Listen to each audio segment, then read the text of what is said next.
Welcome back. In just a few minutes, President Trump is set to deliver remarks unveiling his AI action plan, as well as sign executive orders aimed at accelerating AI innovation here in the U.S. It's the administration's latest push to expand AI infrastructure and investments, with the White House AI czar telling reporters, quote, "It's a global competition now to lead in artificial intelligence." As the president races to cement the U.S. as the leader in AI technology, his trade team is also rushing to negotiate new trade deals before the president's August 1st tariff deadline. Yesterday, President Trump announced 2 new trade agreements with the Philippines and Japan. While speaking to congressional Republicans last night, the president touted the latest trade agreement and his own tariff strategy. I just signed the largest trade deal in history, I think maybe the largest deal in history, with Japan.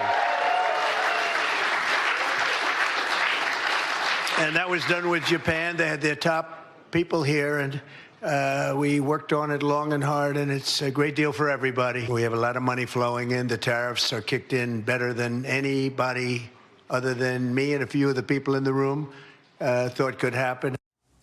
Joining me now is NBC News business and data correspondent Brian Cheung. Brian, thanks so much for being here, as always. So what more can you tell us about this trade deal with Japan? Notably, President Trump came out, talked a lot about it. We haven't heard a whole lot of details yet from Japan. Yeah, well, as is the case with all of these so-called framework deals, we don't have any real text, any documents to look over that really detail the specificity of what was offered by the Japanese or the United States to one another. But the big top lines here are 15%. That is the effective tariff rate that Japan would face in terms of importing their goods into the United States. This would be a big deal for specifically the automotive industry when you consider that prior to this 15%, around the world, all autos that were being imported into the United States were facing a 25% tariff. So with the new 15% tariff superseding what was previously a 25% tariff, that would be presumably good for companies like Honda and Toyota, which in some cases make vehicles in Japan and then export them to the United States. Although it's worth noting, those automakers do also in many cases produce domestically in the United States as well and would not face that tariff. But again, we don't have any real details on this. And this is a trade deal that does kind of add to the list of countries that the president has claimed to have signed a deal with, like, for example, the Philippines, as you mentioned, Indonesia before that, Vietnam also on that list. But of course, there are some big countries like China and also the European Union that we still need to wait for word from.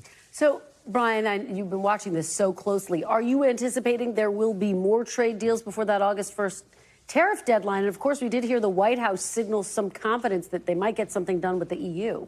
Yeah, I think the next big one to watch would be the European Union. Japan is a major trading partner. It can't be discounted that this is probably the biggest country so far that the United States has inked a deal with. The European Union would be massive, especially given the barbs that have been traded from one another. You recall the threats of that 200% tariff on European wine. Now, of course, there is this chatter that there could be this 15% number that's thrown around. Again, we don't have confirmation of that. But again, it can't be understated, or it can't rather be said enough that that would be substantially higher than the current rates before this president.